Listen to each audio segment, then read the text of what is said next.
இன்றைக்கி டேயில் நம்ம என்ன பார்க்க போகிறோன்னா, நம்ம வீட்டு ஃபங்க்ஷன் தாங்க பார்க்க போகிறோம். என் தம்பி பொண்டாட்டிக்கு 7ஆம் மாதம் பூ முடிக்கிற ஃபங்க்ஷன் தான் பண்ண போகிறேன். ஸோ அதுக்கு தான் இந்த வீடியோ எடுத்திருக்கேன். உங்களுடைய பிளெஸ்ஸிங்ஸ் எல்லாமே குழந்தைக்கும் அம்மாவுக்கும் கிடைக்குன்றதுக்காக இந்த வீடியோ போஸ்ட் பண்ணுறேன். இது வந்து அன்பிளான்டு தான். நாங்கள் வந்து பிளான் பண்ணலை. ஸோ சிம்பிளாக பண்ணிக்கலாம் அப்படின்னு சொல்லிட்டு தான் யோசிச்சிருந்தோம். அதுக்கப்புறம் சரி சிம்பிளாக பண்ணது எங்களுக்கு சூப்பராக அமைஞ்சுது. செகண்ட் பேபி தான் பண்ணுறோம்.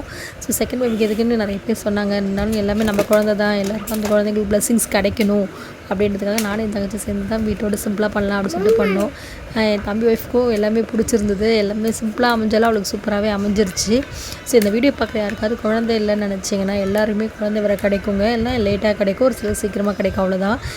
நானும் வந்து அந்த பிரச்சனையெல்லாம் ஃபேஸ் பண்ணி தான் வந்திருக்கேன். எனக்குமே லேட் மேரேஜ், லேட்டாக தான் பாப்பா நின்னா. ஸோ எல்லாருக்குமே குழந்தை வர கிடைக்கும். எப்போ முருகனை நான் வேண்டிக்கிறேன். ஸோ எல்லாரோட பிளெஸிங்ஸும் குழந்தைக்கும் அம்மாவுக்கும் கிடைக்கணுன்றது தான் இந்த வீடியோ போஸ்ட் பண்ணுறேன். எல்லோரும் ப்ளஸ் பண்ணுங்கள், நல்லபடியாக குழந்தை பிறக்கணுன்னு. அதோடு இன்றைக்கி ஒரு ஸ்பெஷல் டே என்னென்னு பார்த்தீங்கன்னா, என் தம்பி பொண்ணுக்கு இன்றைக்கி தான் பிறந்த நாள். அவங்க அப்பா பண்ணுறது வந்து குறுக்குன்னு பார்த்துட்ருக்கா பாருங்கள். அதனால சரி 2 ஒரே நாளில் பண்ணிடலாம் அப்படின்னு சொல்லிட்டு வீட்டோட சிம்பிளாக பண்ண ஆரம்பிச்சிட்டேன். ஸோ நான் நலங்கு வைக்கும் போதெல்லாம் வந்து ஓடி வந்து நான் தான் பண்ணுவேன் என் அத்தைக்கு அப்படி சொல்லிட்டு, சார் நான் தான் பண்ணுவேன் அம்மாவுக்கு அப்படி சொல்லிட்டு அவங்களும் பண்ணிகிட்டு இருந்தா. சரி நான் பண்ணிவிட்டு போயிடுறேன் அப்படி சொல்லிட்டு பண்ணிகிட்டு இருந்தேன். அவங்க அம்மாவுக்காக தான் வந்து பண்ணுவேன் அப்படி சொல்லிட்டு பண்ணிகிட்டு இருந்தா.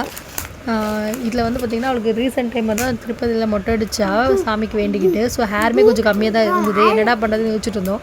அப்புறம் கொஞ்சமாக ஜவுரி முடி வச்சு அவளுக்கு பிடிச்ச மாதிரி பின்னாடி ஜடை இருக்க மாதிரி சூப்பராக செட் பண்ணியாச்சு. அதுவும் அவளுக்கு அழகாக அமைஞ்சிருச்சு. ஸோ சிம்பிளாக ஆரம்பித்த விஷயம் சிம்பிளாக சூப்பராக முடிஞ்சு மனசுக்கு நிறைவாக இருந்தது. எல்லாமே எங்களுக்கு திருப்தியாக இருந்த மாதிரி இருந்தது. 5 வகை சாப்பாடு பண்ணியிருந்தோம்.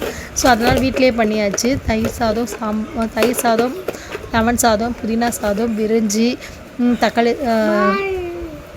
புளி சாதம் சொல்லிட்டு எல்லாமே பண்ணியிருந்தாச்சு. எல்லாம் பண்ணி அழகாக ரெடி பண்ணியாச்சு. எல்லாமே சூப்பராக அவளுக்கு அமைஞ்சிருச்சு. மனசுக்கும் ரொம்ப நிறைவாக இருந்தது.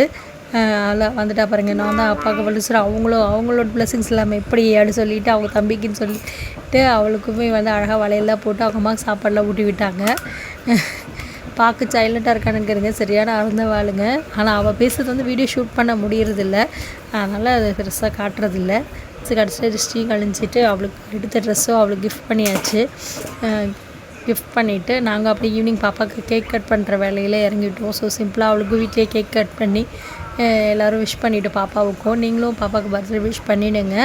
பண்ணிவிட்டு அப்படியே ஈவினிங்காக ஒரு கோயிலுக்கு போயிட்டு வரலாம் அப்படின்னு சொல்லிட்டு பாப்பா பேரில் ஒரு அர்ச்சனை பண்ணி கோயிலுக்கும் போயிட்டு இன்றைக்கி டே எங்களுக்கு சூப்பராக